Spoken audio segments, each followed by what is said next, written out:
Welcome to the CEC Report for the 23rd of August 2019. I'm Elisa Barwick. Joining me today is our Victoria State Chairman, Jeremy Beck. Welcome, Jeremy. Thanks, Elisa.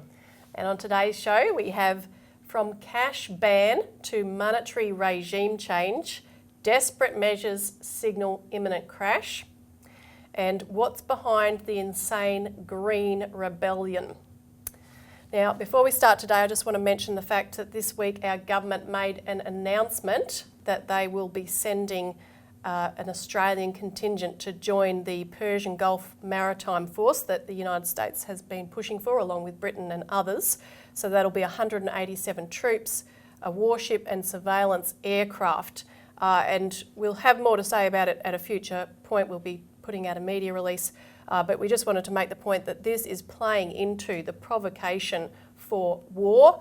There's been an ongoing push, particularly from neoconservatives in the Trump administration, such as John Bolton, since the early 1990s actually, to have regime change in a whole list of countries. So this is following on from the misadventures that we've seen in Iraq, Libya and Syria, and would be an absolute disaster, and we should not have a bar of it. Oh, exactly right. I mean, look, here's Scott Morrison saying that, you know, we need it for our oil security because these tankers are under threat from Iran. Actually, it's the complete opposite.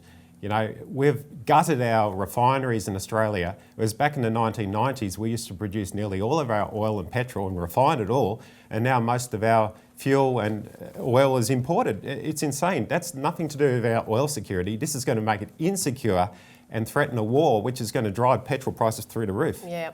So we'll have more to say about that, but getting to our first topic today, from cash ban to monetary regime change, desperate measures signal imminent crash. Now, we've had a breakout in our campaign to expose and to stop Scott Morrison's proposal to ban cash transactions over $10,000, which is referring to the currency restrictions on the use of cash bill, which you can find out more about on our website. And what has happened is that at the beginning of this week, end of last week, two political parties, One Nation and Bob Katter's Australian Party, have come out swinging against this bill. So this has caused somewhat of a shift. Now, first I'll just show a brief clip of One Nation Senator Malcolm Roberts, who gave an interview to In the Interest of the People, hosted by economist John Adams and DFA Principal Martin North, speaking out against the ban. There are already laws in place and recommendations in place. I believe that under terrorism laws, goods, assets can be confiscated, money can be confiscated if it's shown to be used criminally. We don't have much evidence of that actually following through. We understand also that the black economy, the so-called black economy, according to the government, is worth about $50 billion, and yet we already have laws in place that enable the government to strip assets, take assets, forfeit at people's assets if they're found to be involved in criminal activities, and only 42 million was taken that way. So that's a long, long way short of $50 billion, and I don't think the government's really serious about this. When people end up with no cash, they have to go through the banks, so you can see who the big winner is. I suspect, I don't know of course, but I suspect that it's got more to do with controlling people. That seems to be the case of driving many of Canberra's initiatives in recent decades. And that's another theme I want to touch on, John, that our productive capacity in this country is dwindling. It's being gutted. Energy, water, property rights. And yet that's where the future of production of our country will come from, the productive capacity that's being smashed. So we've got a government that's doing nothing but working for the multinationals, working for the major banks, and at the same time stealing from the people and gutting the people. And it's worth watching all of that. He talks about how the multinationals have not been forced to pay tax, etc., how we've flogged off all of our raw materials for nothing. So we're selling the country down the tubes. And Bob Katter made an excellent statement as well. He said that this proposal is a danger to Australians' freedoms and to our right to privacy. He said the danger here to our freedom is greater than the danger to our lives through terrorism.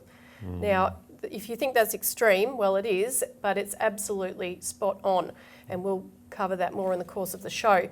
But this caused a sudden breakout of media coverage, beginning with ABC News, which had an article on the 20th of August titled "Paying More Than $10,000 in Cash Could Make You a Criminal Under Proposed Law," which says it all, really.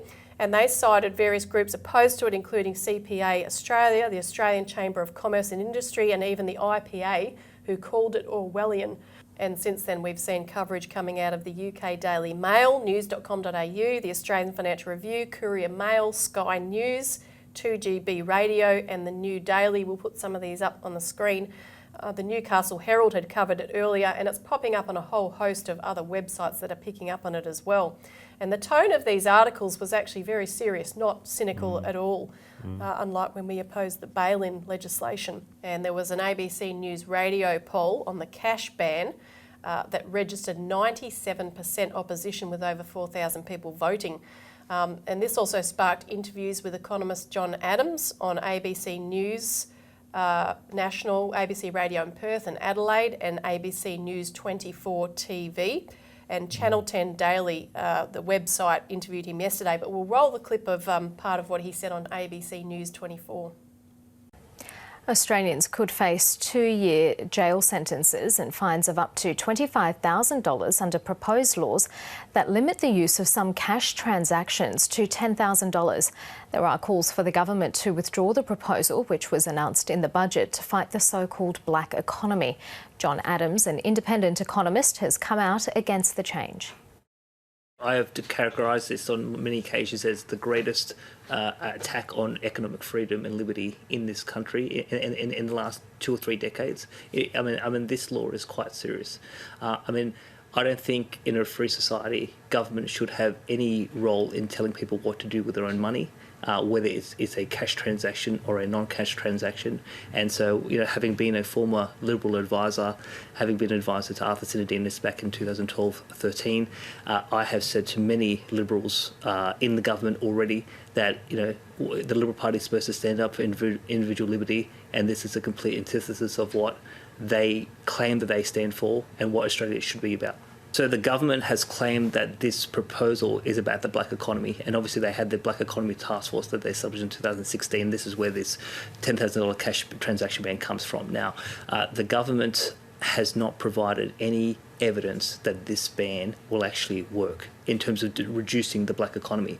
A leading international expert, Professor Friedrich Schneider from the University of Linz, Austria, he's written extensively about the black economy, particularly in the European context, and he wrote a paper 2 years ago stating that there is quite weak empirical evidence that cash transaction bans in Europe actually resulted in any diminishing of the black economy. And one of the countries he cites is Sweden, where in Sweden they've virtually eliminated cash, and yet they still have a flourishing black economy. So remember, when Kevin Rudd became Prime Minister in 2008, he said that his government was going to be dedicated to evidence-based policy. Well, if we're going to stick to that standard that former Prime Minister Rudd set, it's incumbent on the government to prove to the Australian people that this proposed legislation is actually going to achieve its stated objectives. And yet international experts have poured cold water over these types of laws and whether they're actually going to meet any, or they're going to achieve any diminishing of the black economy. So the way the law is constructed at the moment, basically, if it's either business to business or individual to business. So if an individual was to engage in a $10,000 cash transaction above $10,000, that is illegal under this proposed law. So for example, if you went to a car yard, if you went to a furniture shop, if you went to a jewellery store and you proposed to pay cash for a product or a service, under this law, individual to business or business to business, that is illegal. Now, one of the key concerns about this is that the way that the government has proposed this law is there's a bill for Parliament and there's a proposed regulation. The bill makes everything illegal, and the regulation has certain exemptions. Now, one of the exemptions in the regulation is individual to individual transactions. So, for example, if you had a piece of furniture for $15,000 and I wanted to buy that off you for a one-off, and we're not enterprises, that the government says is legal under this law. But given that this exemption is in a regulation, the Assistant Treasurer at any time can remove these exemptions, make these exemptions illegal without the scrutiny of Parliament. We can see the seriousness of this cash ban. Well, the Labor position so far is that Stephen Jones, the Shadow Assistant Treasurer, has said that the bar to vote against the bill is very high. In other words, Labor is inclined to vote with the government, just selling out, just the way they have done in previous laws, such as the bail-in laws. Insane stuff. So it really means that we need to put more pressure on these MPs and to get everyone to call them up. Call up your local MP, your federal MP, call up the senators and say, look, hang on, you should not pass or vote for this bill. Also, there's a change.org petition, which you can log on to change.org and search for banning cash. And you'll find it and vote against this rotten cash ban bill. It is really going to destroy the economy if they ram that through. Yeah, the MPs have to know they'll be in trouble if they support this. So we've got to take a quick break. We'll be right back to discuss extreme monetary policy.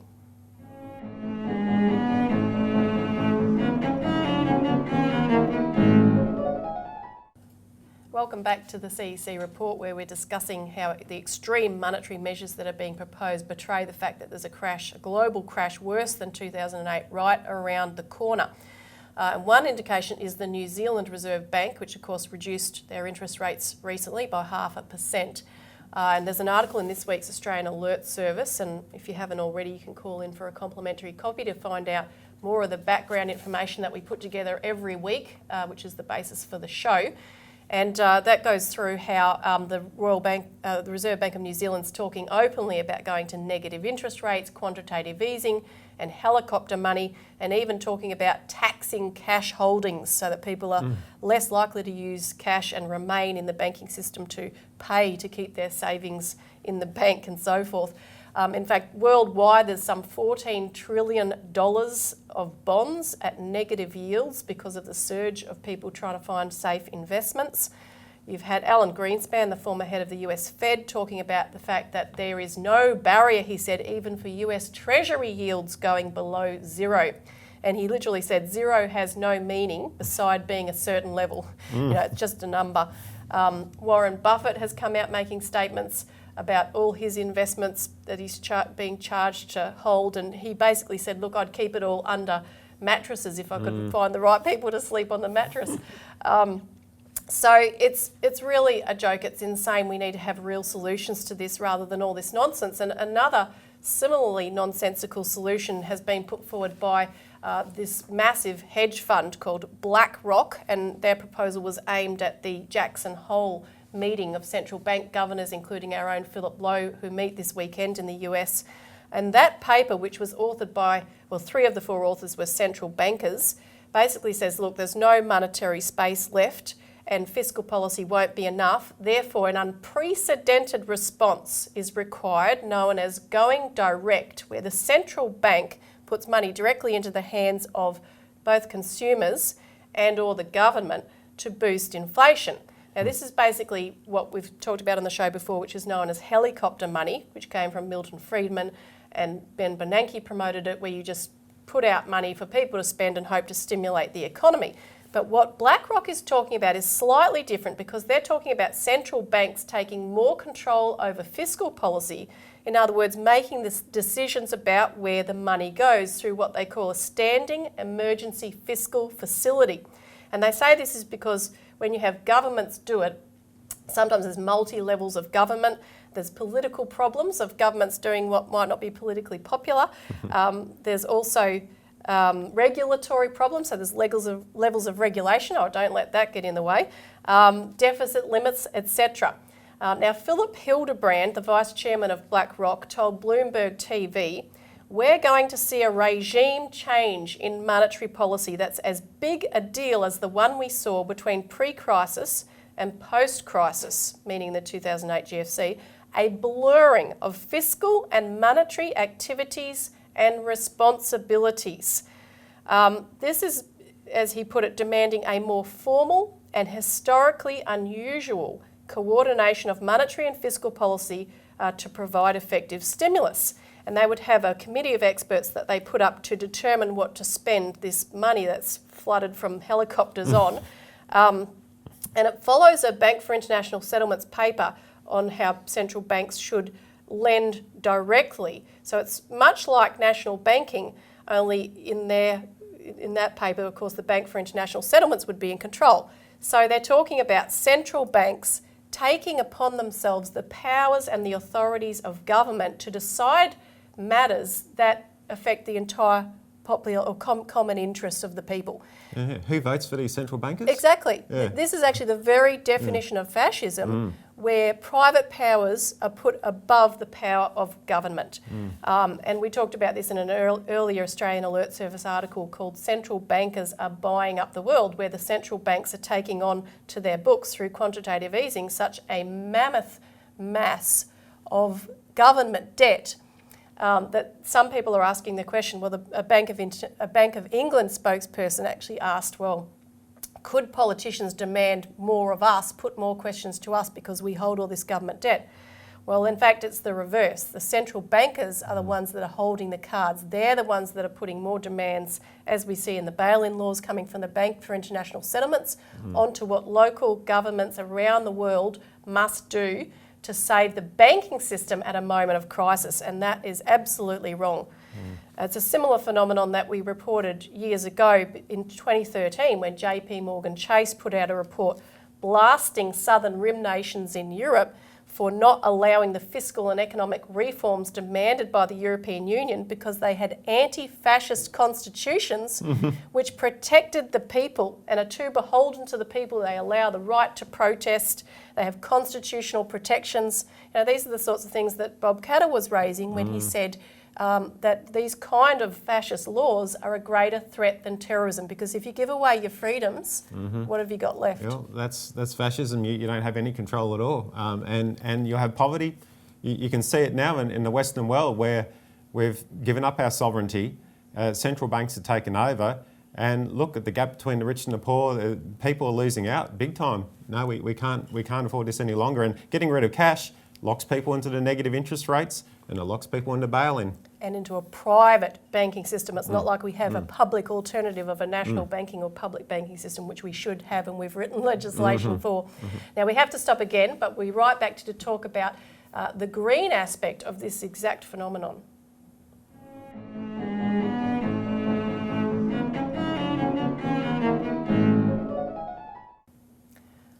Welcome back to the CEC Report.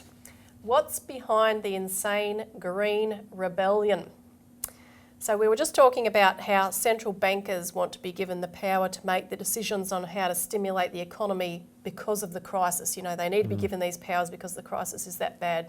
You know, governments couldn't possibly do it.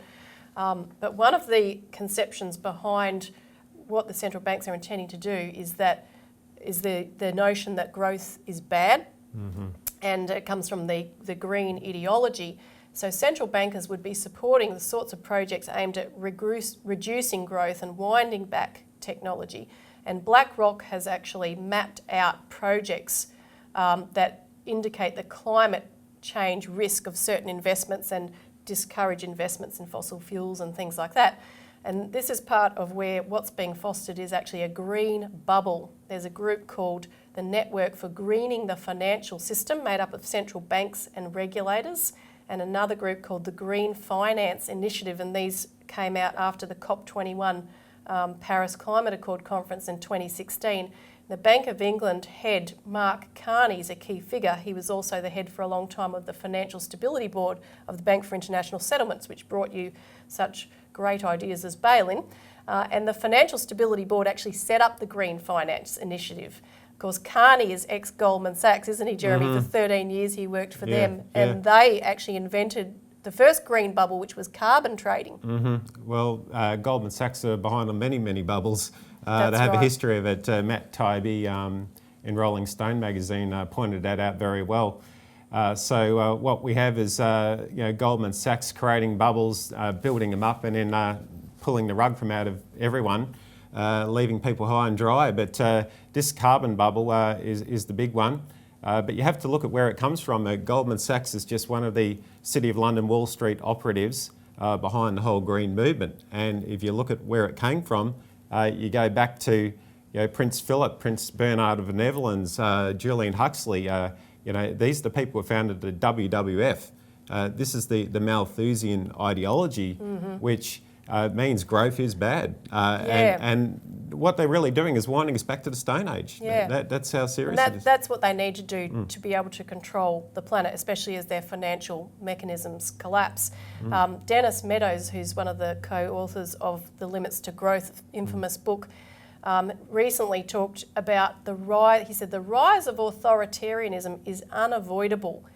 He said democracies don't solve the existential problems of our time, such as climate change. And this kind of betrays what they're getting at and why we wanted to talk a bit about Extinction Rebellion, which is this movement coming out of Britain, holding these radical protests of civil disobedience and disrupting anything they can disrupt, really, because what they are doing, and they use what's called emergency mode messaging, which is designed to scare the hell out of people, basically shock people, but it's also designed to create such a provocation that it justifies a police state clampdown as well, to stop the disruption, to stop the progress, the protests. So for instance, the Palaszczuk government in Queensland is now pushing for new police state powers to confiscate these locking devices that the protesters use to attach themselves to various objects, which are booby-trapped so that if the police try to remove them, they'll injure the protester.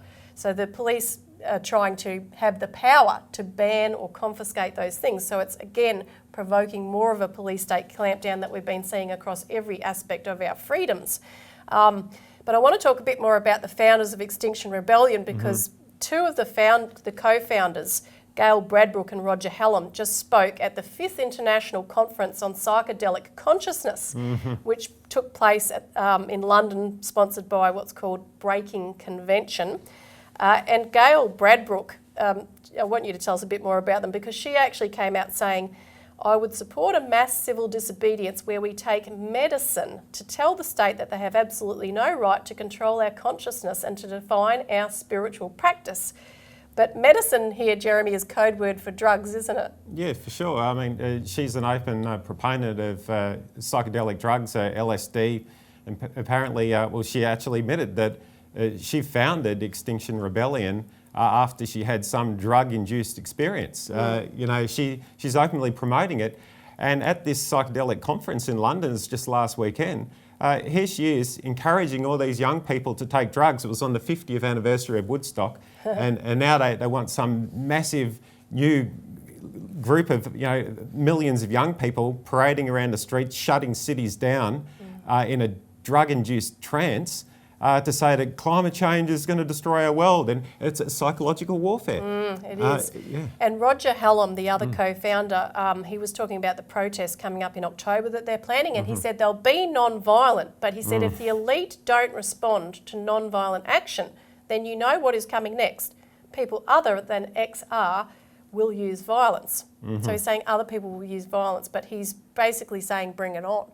Well, for sure. I was following a bit of Roger Hallam's videos online just to see what he said in his own words, and I just took down a quote of what he said. The whole NGO thing is great, but it doesn't work. The whole violence thing is great, but it doesn't work.